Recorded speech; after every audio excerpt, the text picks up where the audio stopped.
È arrivata questa mattina a Lampedusa la nave azzurra del gruppo Grandi Navi Veloci, partita ieri sera da Porto Empedocle per operare il trasbordo dei migranti dell'hotspot dell'isola per la quarantena.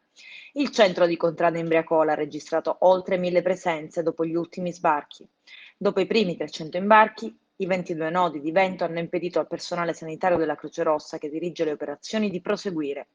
Le operazioni di trasferimento dei migranti riprenderanno appena le condizioni meteo marine lo consentiranno.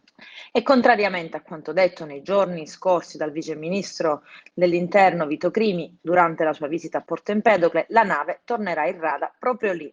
L'Azzurra sosterrà dinanzi la cittadina marinara per consentire un più rapido intervento in caso di malore di qualche immigrato o personale di bordo, essendo Agrigento dotata di ospedale. Mentre anche le procedure di identificazione risulteranno più snelle alla luce della presenza della postazione di frontiera della Polizia di Stato. Ed intanto i migranti continuano a scappare dalla tensostruttura di Porto Empedocle. All'appello ne mancherebbero circa 25. Chi resta invece si scaglia contro le forze dell'ordine, lanciandogli addosso vari oggetti come sedie e scrivanie.